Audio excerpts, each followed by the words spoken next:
So good morning, learners. Welcome to today's class.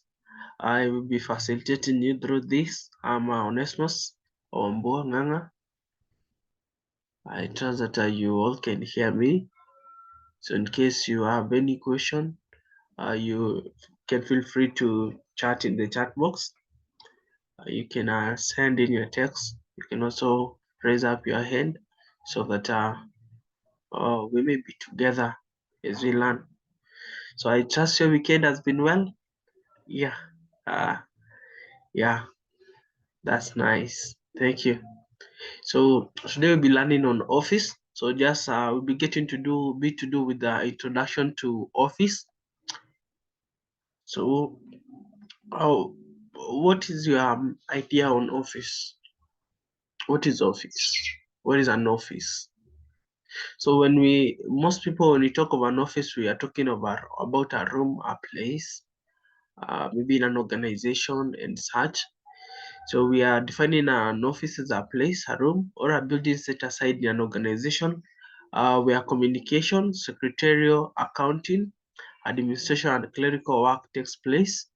So remember, it's in an office where information is received. It's in an office where information is acted upon and recorded. Similarly, it's also in an office whereby goods are purchased, money is collected from customers, and staff is recruited. Salaries and wages are paid also. It's in an office. So we are generally saying that office is the nerve center of an organization, that without an office in an organization, it's very difficult. It becomes difficult for the organization to run. So it's key to know that an office is a place, is a room, or a building set aside in an organization where communication, secretarial work, accounting, administration, and clerical work takes place.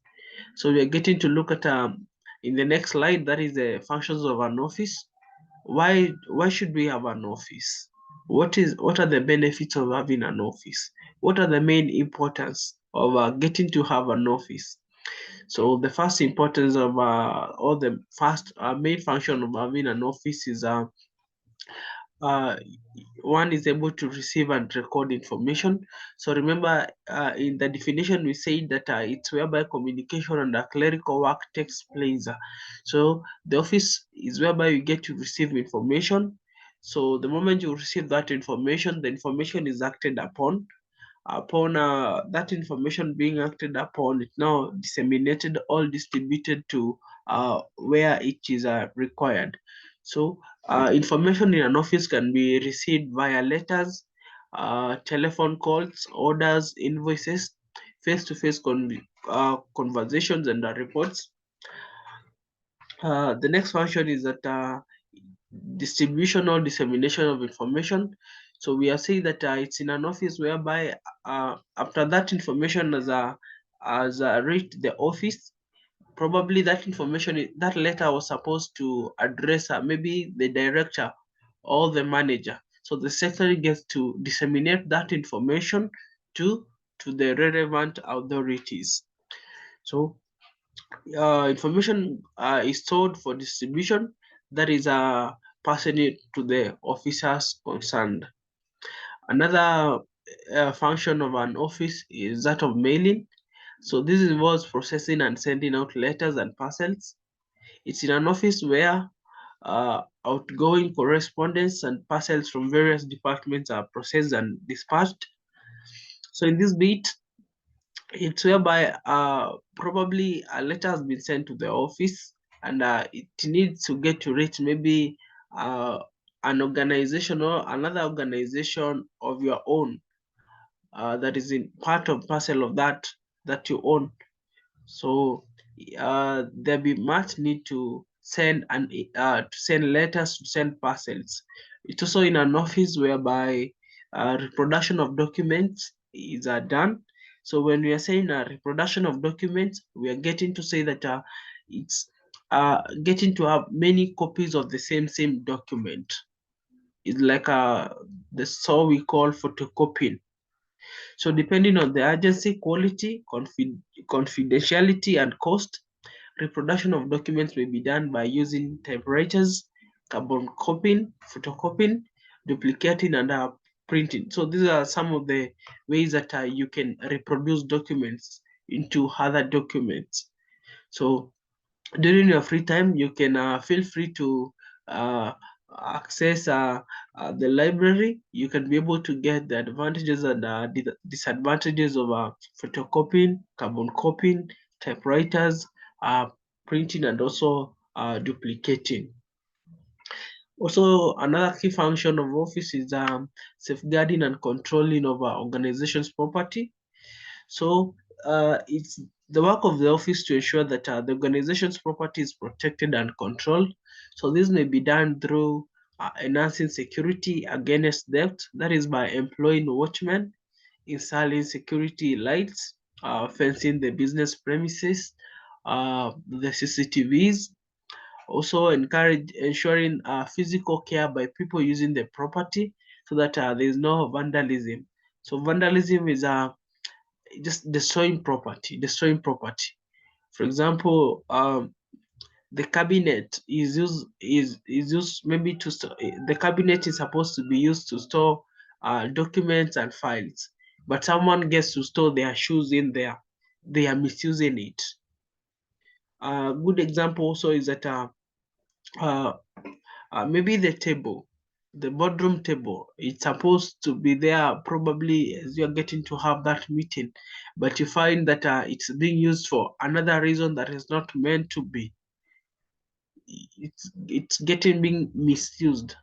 That's why we are getting to say that it's an office whereby uh, the organization's property are being guarded, they are being controlled and safeguarded. Another key function of an office is that of communication. So communication is the passing of information from one person to another. Through communication, messages may be passed among people with the organization or between organization and outsiders. Just the passing of information from one person to another. It's very critical in an organization. Um, Something else, another function is that of filing.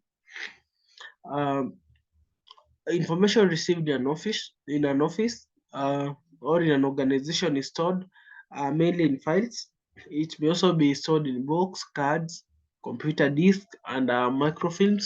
This ensures that information or documents are safe. It ensures that they are also neat. So when we are talking about filing, it's a systematic way of getting to store documents to ensure that they are safe, to ensure that they are neat, to ensure that they are tidy. That is that's an overall review of that's a the overall review on our filing. So a question might arise asking you to mention benefits of our filing system. Benefits of our filing system. It's wise that you get to look at the extra materials so that you can be able to study on that bit. Also, a question might arise asking you to highlight key factors to consider when selecting a filing system. So it's important that you get to have a look at that also. So we have come to the end of our today's class. So there is an assignment posted in the group in your account. So ensure that you get to look at them. Ensure that you get to submit them on time. Yeah. So thank you so much. In case there is any question, someone can ask. In case there is a question, someone can ask. Any question? Being there no other question, have a blessed week ahead. See you in the next class.